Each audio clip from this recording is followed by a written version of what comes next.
며느리, 이게 뭐야? 시어머니가 내민 통장 사본.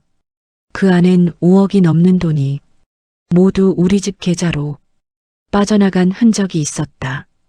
이게 무슨... 나는 몰랐다. 남편이 시부모 노후자금으로 우리 엄마 빚을 갚고 있었다는 걸. 당장 나가. 내 돈 축냈냐나.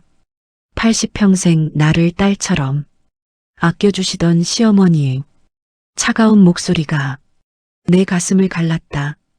안녕하세요. 저는 올해 51, 강남에서 30년을 며느리로 살아온 사람입니다.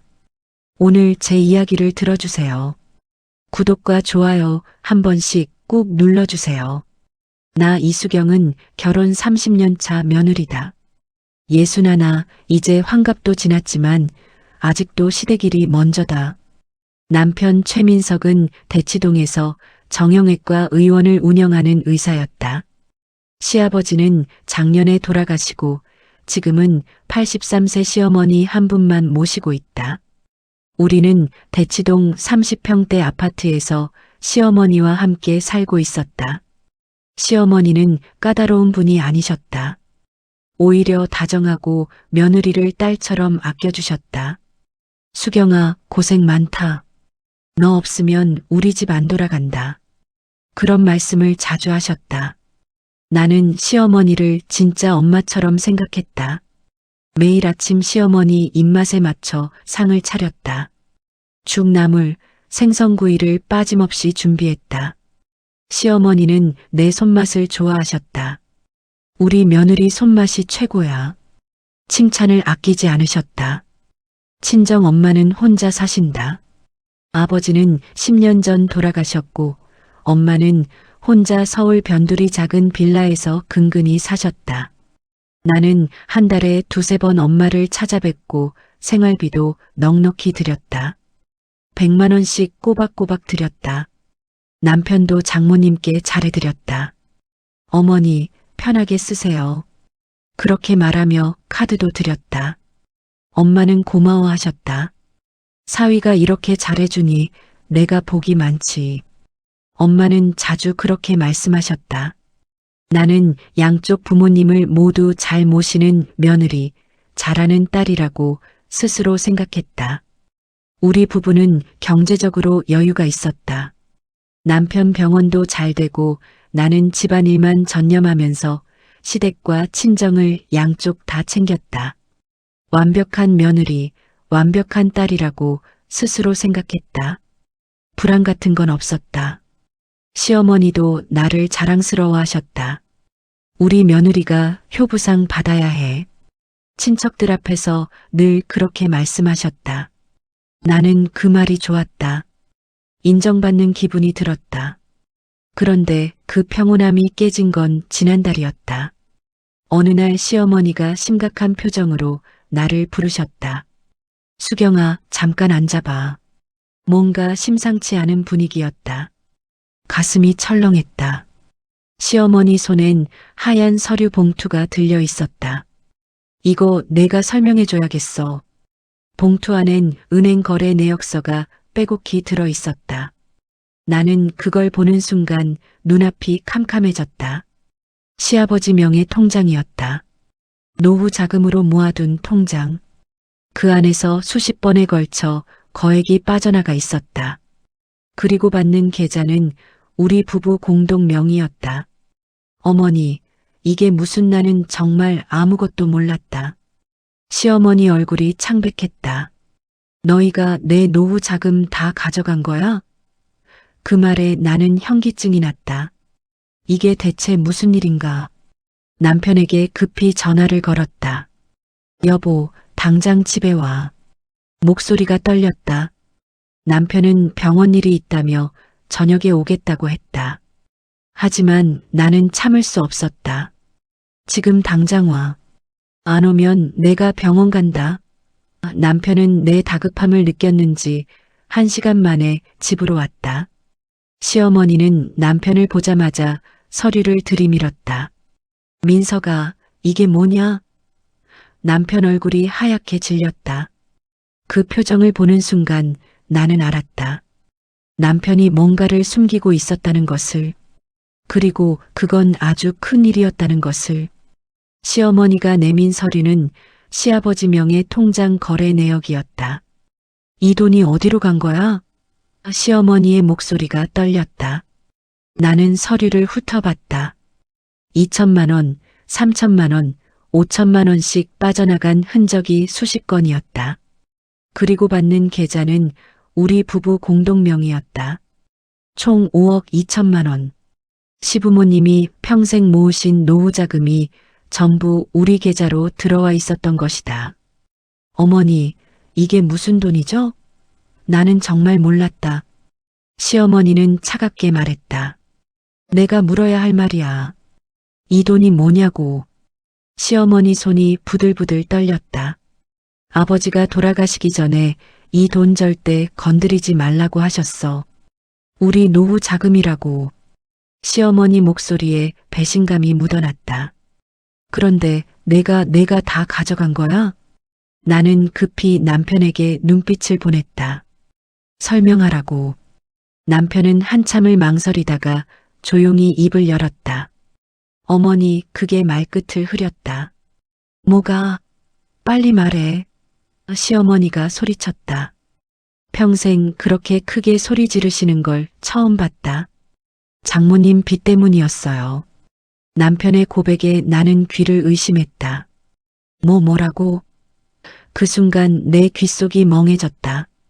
시어머니도 놀란 표정이었다. 장모님 빚? 그게 무슨 소리야? 남편은 고개를 숙였다. 장모님이 카드 빚이 있었어요. 생활비도 부족하다고 하셔서 제가 도와드렸습니다. 나는 그 말을 듣고 피가 거꾸로 솟았다.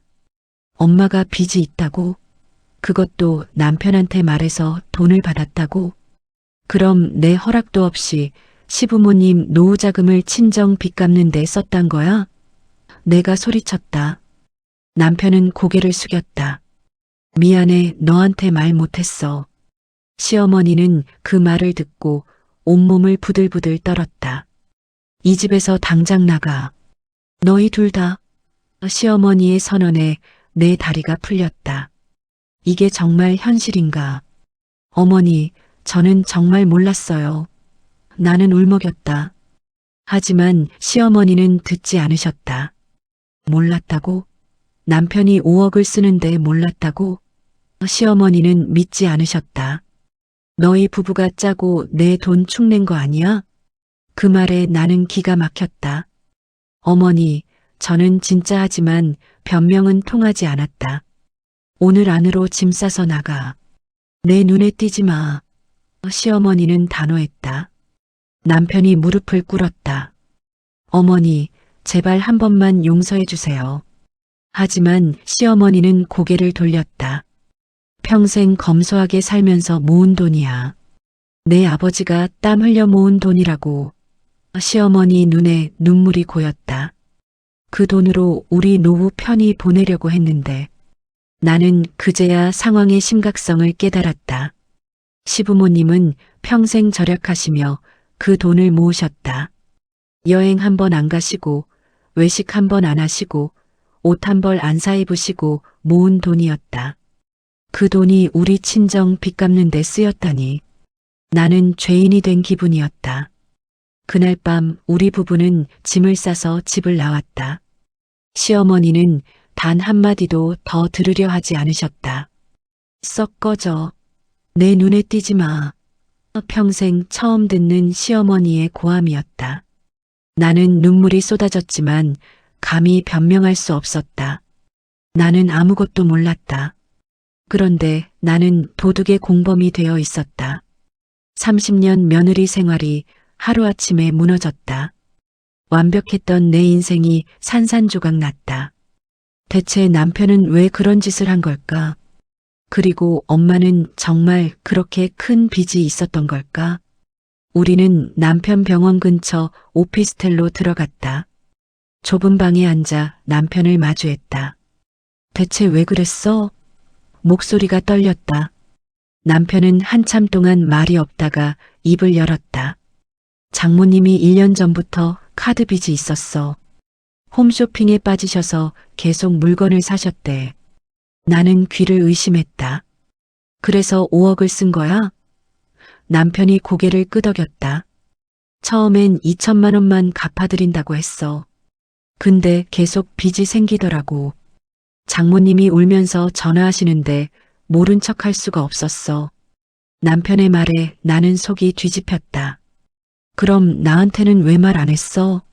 내가 물었다. 당신이 엄마한테 상처받을까봐. 그리고 어차피 우리 돈으로 갚으면 되니까. 남편의 대답이 황당했다. 시부모님 돈인데 무슨 우리 돈이야. 나는 소리쳤다. 남편은 변명했다. 어머니가 나중에 우리 주실 돈이잖아. 미리 받은 거나 마찬가지지. 그 말에 나는 기가 막혔다. 그래도 허락받고 써야지. 남편은 고개를 숙였다. 내가 잘못했어. 미안해. 하지만 미안하다는 말로 해결될 일이 아니었다. 시어머니는 우리를 완전히 끊으셨고 나는 하루아침에 도둑의 아내가 되어버렸다. 30년 쌓은 신뢰가 한순간에 무너졌다. 완벽한 며느리에서 도둑 며느리로 전락한 것이다. 친정 엄마에게 전화했다. 엄마, 카드 빚이 얼마였어? 엄마는 당황하셨다. 그게 왜? 얼마냐고.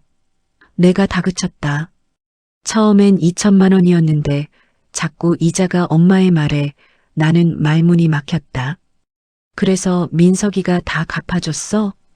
응, 미안하다. 내 시댁돈인 줄 몰랐어. 엄마의 말에 나는 전화를 끊어버렸다. 모든 게 믿기지 않았다.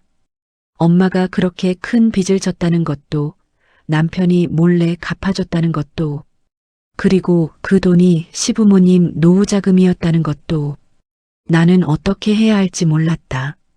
시어머니께 용서를 구해야 하는데 어떻게 시작해야 할지 막막했다. 그날 이후 시어머니는 전화도 받지 않으셨다. 문자를 보내도 익십이었다. 나는 매일 시댁 앞에 찾아가 문 앞에 무릎을 꿇었다. 어머니, 제발 문 열어주세요. 설명할게요. 하지만 문은 열리지 않았다.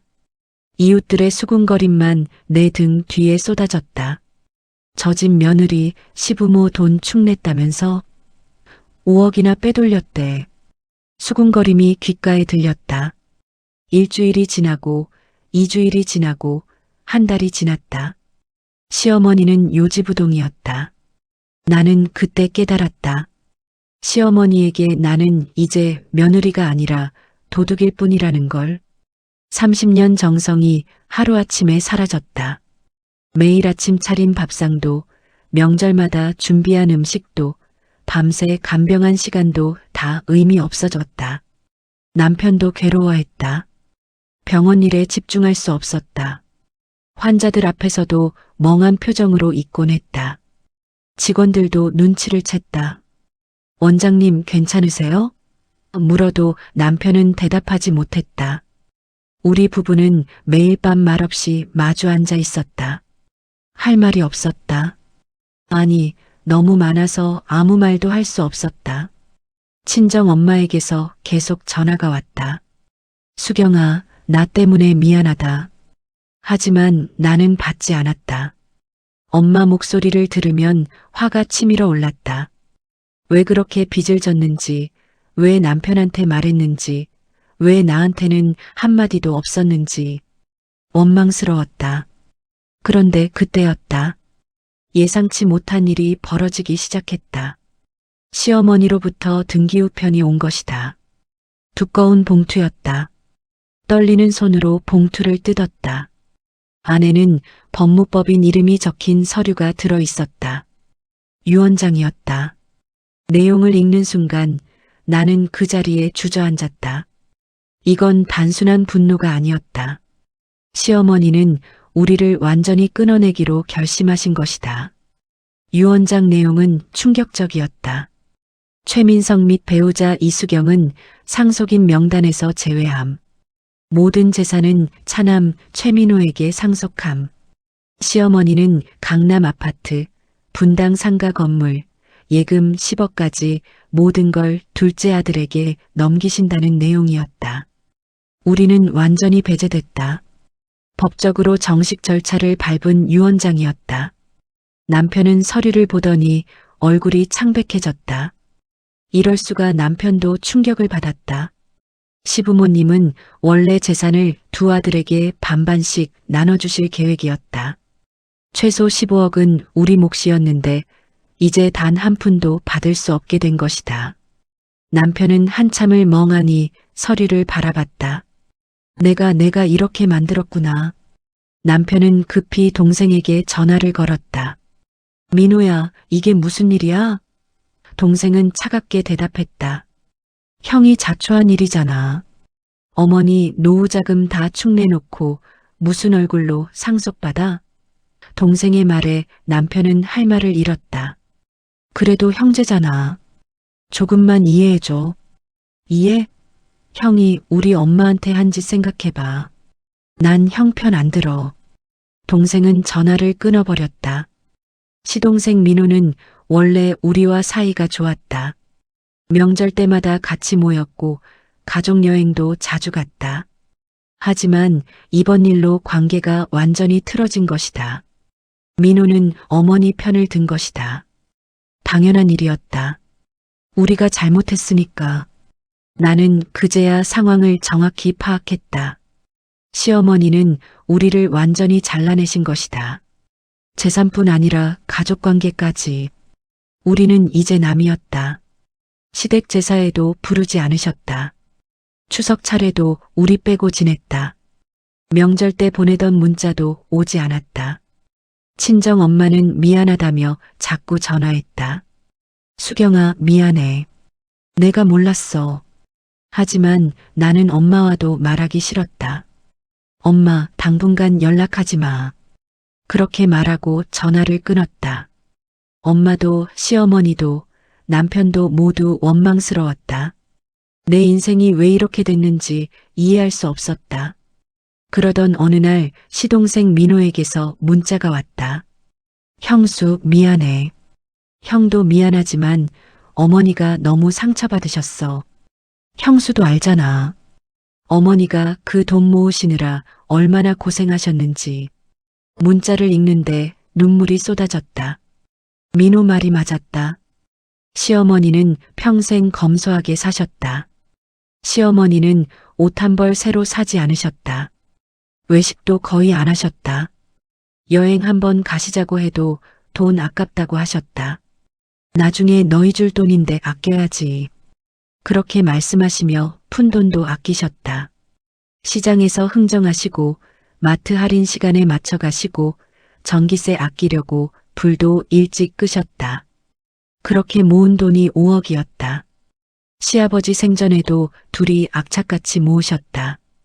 우리 늙어서 애들한테 짐 되지 말자. 그게 두 분의 약속이었다. 그런데 그 돈이 며느리 친정 빚 갚는 데 쓰였다. 시어머니 심정이 어땠을까? 나는 그때 처음 시어머니 입장을 생각해 봤다.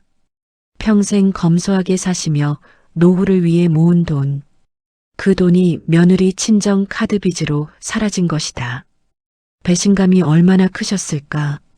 며느리를 딸처럼 아껴주셨는데 뒤통수를 맞은 기분이셨을 것이다. 나는 비로소 깨달았다. 내가 진짜 사과해야 할 것이 무엇인지. 하지만 나는 몰랐다. 진짜 충격은 이제 시작이라는 걸. 며칠 후 더 큰 사실이 드러났다.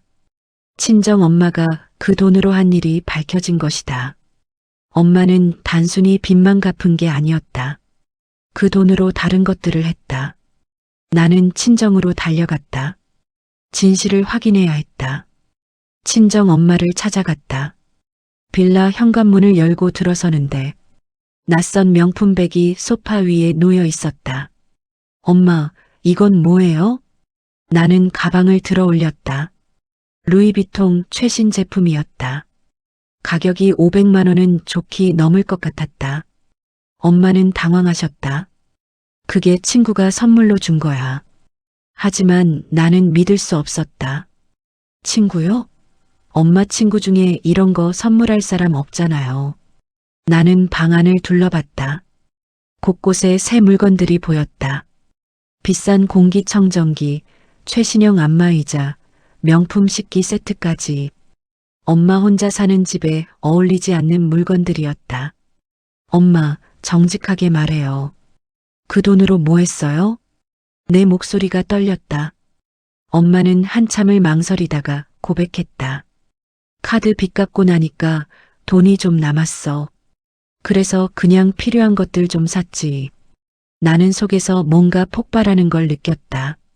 필요한 것들이요? 명품백이 필요해요? 안마의자가 필요해요?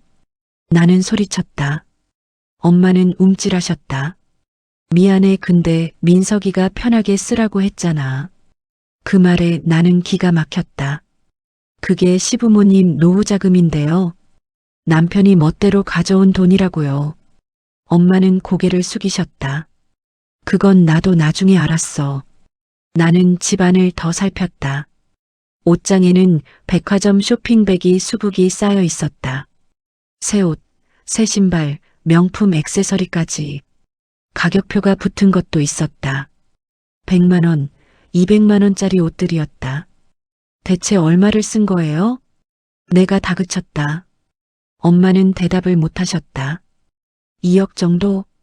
엄마의 대답에 나는 현기증이 났다. 2억이요? 카드 빚이 2천만 원이라며? 나머지 돈은 어디 갔어요? 엄마는 고개를 돌렸다. 친구들한테 빌려준 것도 있고 적금도 좀 들었고. 나는 그 자리에 주저앉았다. 모든 게 거짓말이었다. 엄마는 시댁돈으로 호의호식하신 것이다. 화장대 서랍을 열어봤다. 금반지, 다이아 귀걸이, 진주 목걸이가 가득했다. 이것들도 다 새로 산 거죠? 엄마는 대답하지 않으셨다. 침묵이 답이었다. 엄마, 어떻게 이럴 수 있어요? 내 목소리가 떨렸다. 시어머니가 평생 모은 돈으로 명품 사고 금 사고. 집으로 돌아와 남편에게 따졌다. 장모님한테 정확히 얼마 드렸어? 남편은 말을 아꼈다. 처음엔 카드 빚 2천만 원 갚아드렸어. 그 다음엔 생활비로 매달 500씩. 그럼 총액이 얼마야? 내가 소리쳤다. 남편이 계산기를 두드렸다. 5억 정도 될 거야. 그 순간 나는 모든 걸 이해했다. 엄마는 처음부터 거짓말을 하신 것이다. 카드 빚 핑계로 돈을 받고 그걸로 사치를 부린 것이다. 생활비가 부족하다고 하시면서 명품을 사셨다. 나는 부모님 두 분이 모두 날 배신한 기분이었다. 남편도 엄마도 모두 거짓말쟁이였다. 다음 날 다시 친정에 갔다. 엄마, 그 돈 다 돌려줘요. 나는 차갑게 말했다. 그게 이미 다 쓴 돈인데. 엄마는 난처해 하셨다. 그럼 집이라도 팔아요. 시어머니께 돌려드려야죠. 내 말에 엄마는 울음을 터뜨렸다. 너 정말 엄마를 길거리에 내쫓을 거야? 엄마의 말에 나는 마음이 찢어졌다. 하지만 이번엔 물러설 수 없었다. 엄마가 저를 도둑 만들었잖아요. 냉정하게 말하고 나는 집을 나왔다. 뒤에서 엄마 우는 소리가 들렸지만 돌아보지 않았다. 나는 결정했다.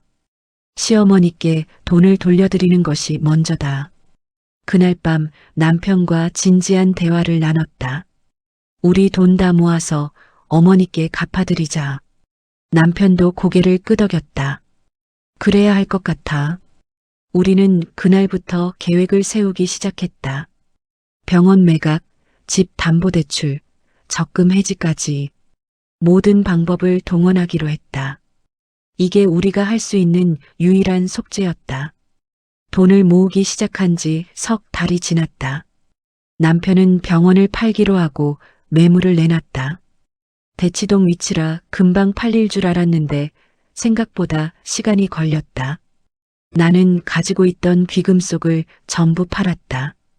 결혼반지, 돌반지, 시어머니가 주신 금목걸이까지. 그렇게 모은 돈이 3억 5천만 원. 아직 2억 가까이 부족했다. 매일 밤 통장을 들여다보며 한숨을 쉬었다. 어떻게 해야 2억을 더 만들 수 있을까? 남편 월급으로는 턱없이 부족했다. 대출을 더 받아야 하나 고민했다. 그런데 그때였다. 시동생 민호에게서 전화가 왔다. 형수, 나 좀 만나요. 민호의 목소리가 평소와 달랐다. 우리는 카페에서 만났다. 민호는 봉투 하나를 내밀었다. 이게 뭐예요? 내가 물었다. 1억이에요. 형님들 돕고 싶어서요. 나는 깜짝 놀랐다. 민호 씨, 이걸 왜? 민호가 조용히 말했다. 형수가 친정 앞에서 울던 거 봤어요. 어머니 집 앞에 무릎 꿇던 것도 알아요. 민호의 말에 나는 눈물이 났다. 형수는 잘못이 없잖아요. 형이 혼자 저지른 일인데 형수까지 벌 받는 거 안타까워서요. 민호의 진심이 느껴졌다. 고마워요, 정말. 나는 고개를 숙였다. 하지만 민호는 조건을 달았다. 대신 형수, 장모님이랑 선 그어요. 그분 때문에 계속 문제 생길 거예요. 민호의 충고가 가슴에 박혔다. 알았어요. 그렇게 할게요. 나는 약속했다. 민호는 진심으로 걱정하는 표정이었다. 장모님이 또 돈 달라고 하실 거예요. 그때 넘어가면 또 같은 일 반복돼요. 민호 말이 맞았다. 엄마는 또 다른 핑계를 댈 것이다. 그날 이후 나는 친정과 연을 끊었다. 엄마에게 마지막 문자를 보냈다. 엄마, 당분간 연락하지 마세요. 제가 마음 정리할 때까지 시간이 필요해요. 엄마에게서 전화가 수십 통 왔지만 받지 않았다. 문자도 무시했다. 마음이 아팠지만 어쩔 수 없었다. 민호가 준 돈까지 합쳐 우리는 드디어 5억을 마련했다. 정확히는 5억 5천만 원이었다. 이자까지 포함한 금액이었다. 남편과 나는 시댁으로 찾아갔다. 초인종을 누르자 한참 만에 문이 열렸다. 시어머니는 여전히 차가운 표정이셨다. 뭔 일이야? 어머니, 죄송합니다. 우리는 현관에 무릎을 꿇었다. 남편이 통장을 내밀었다. 쓴 돈 전부 갚았습니다. 이자까지 포함했어요. 시어머니는 통장을 보시더니 고개를 돌리셨다. 이제 와서 돈이 문제야? 목소리가 떨리셨다. 내가 돈이 아까워서 화난 줄 아니? 어머니, 제발 용서해 주세요. 나는 울먹였다. 저는 정말 몰랐어요. 남편이 한 일이 이렇게 큰 줄. 시어머니는 한숨을 쉬셨다. 수경아, 너는 정말 몰랐구나. 시어머니의 눈에 눈물이 고였다. 내가 화난 건 돈 때문이 아니야. 배신감 때문이야. 며느리 믿고 딸처럼 아꼈는데 뒤통수 맞은 기분이었어. 시어머니가 말씀하셨다. 근데 너 친정하고는 어떻게 됐어? 시어머니가 물으셨다. 연락 끊었어요. 다신 안 볼 거예요. 내 대답에 시어머니는 놀라셨다. 친정 엄마를 끈다니. 시어머니가 나를 바라봤다. 그 순간 시어머니 얼굴에 묘한 표정이 스쳤다. 너 진짜 내 편이구나. 시어머니가 나를 끌어안으셨다. 어머니. 나는 시어머니 품에서 한참을 울었다. 30년 며느리 생활 중 가장 뜨거운 포옹이었다. 들어와 밥이나 먹고 가. 시어머니 말에 나는 속이 뻥 뚫렸다. 그날 시어머니는 우리를 집으로 들이셨다. 오랜만에 먹는 시어머니 손맛이었다. 된장찌개, 김치, 나물 반찬. 평범한 집밥이 이렇게 맛있을 수가 없었다. 남편도 눈물을 글썽이며 밥을 먹었다. 우리는 다시 가족이 되었다. 하지만 나는 몰랐다. 시어머니에게 더 큰 계획이 있다는 걸. 그날 이후 우리는 다시 시댁과 왕래하기 시작했다. 시어머니는 예전만큼 다정하지는 않으셨지만 조금씩 마음을 여셨다. 한 달쯤 지났을 때 시어머니가 우리를 부르셨다. 민서가 수경아, 앉아봐. 시어머니는 서류 봉투를 꺼내셨다. 이거 받아. 남편이 봉투를 열어보니 부동산 등기부등본이었다. 분당 상가 건물 2층 전체가 우리 명의로 되어 있었다. 어머니, 이게... 남편은 믿을 수 없다는 표정이었다. 내가 갚은 5억, 내가 생각해봤어. 내가 병원 팔고 모든 걸 팔아서 만든 돈이잖아. 그 정성을 내가 외면할 수는 없더라. 시어머니의 말에 나는 가슴이 뜨거워졌다. 그 건물 월세 받으면 너희 생활하는데 문제 없을 거야. 민서가, 병원은 다시 차려. 시어머니는 통장도 하나 내놓으셨다. 병원 차리는 비용 3억 들어있어. 남편은 그 자리에 엎드려 절을 했다. 어머니, 감사합니다. 정말 죄송합니다. 남편의 목소리가 떨렸다. 시어머니는 남편 머리를 쓰다듬으셨다. 아들아, 다신 이런 짓 하지 마라. 중요한 일은 가족이랑 상의해. 예, 어머니. 남편은 눈물을 흘렸다. 나도 울음이 터져 나왔다. 시어머니는 나를 보셨다. 수경아, 내가 친정 끄는 거 안다. 쉬운 결정 아니었을 텐데 기특하더라. 시어머니가 내 손을 잡으셨다. 근데 너무 미워하지는 마. 부모 마음이 다 그래. 자식 잘 되길 바라는 거지. 어머니, 나는 울음이 터졌다. 그래도 내 엄마 너무 심했어. 남의 노후자금 축내고 명품 사고 그랬으니. 시어머니의 말에 나도 고개를 끄덕였다. 제가 버릇을 잘못 들였나 봐요. 아니야, 내 잘못 아니야. 너는 효녀였어. 그저 내 엄마가 욕심이 과했던 거지. 시어머니는 내 등을 토닥이셨다. 이제 우리끼리 잘 살자. 그 말에 나는 오열했다. 30년 며느리 생활이 주마등처럼 스쳐 지나갔다. 시동생 민호도 우리를 축하해줬다. 형님, 형수님, 다시 시작하세요. 저도 응원할게요. 민호의 따뜻한 말에 남편도 눈물을 흘렸다. 우리 가족은 다시 하나가 됐다. 명절에도 함께 모였고 가족여행도 다시 갔다. 예전보다 더 돈독해진 기분이었다. 남편은 병원을 다시 차렸다. 예전보다 작은 규모지만 정성을 다해 진료했다. 환자들이 하나둘 늘어났다. 원장님, 여기 분위기 좋아요. 환자들이 말했다. 남편은 이전보다 더 친절해졌다. 돈보다 사람을 먼저 생각하게 됐다. 그 진심이 환자들에게 전해졌다. 나는 월세 관리를 하며 시어머니를 더 잘 모셨다. 우리는 절약하며 살았다. 명품이나 사치는 아예 생각도 안 했다. 외식도 줄이고 집에서 밥을 해 먹었다. 시어머니와 함께 장을 보고 함께 요리했다. 예전보다 더 행복했다. 돈이 없어도 마음이 풍족했다. 그렇게 1년이 지났다. 어느 날 시어머니가 편찮으셔서 병원에 입원하셨다. 큰 병은 아니었지만 나이가 있으셔서 걱정됐다. 나는 밤낮으로 간병을 했다. 시어머니는 내 손을 잡고 말씀하셨다. 수경아, 고맙다. 내가 있어서 내가 편히 늙는다. 그 말을 듣는 순간 나는 모든 게 보상받는 기분이었다. 돈보다 귀한 건 가족의 신뢰였다. 한번 잃으면 돌이키기 힘든 것. 나는 그걸 뼈저리게 배웠다.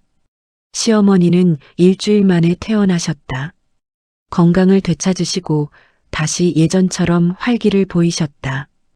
우리는 집으로 돌아와 함께 저녁을 먹었다. 평범하지만 행복한 일상이었다.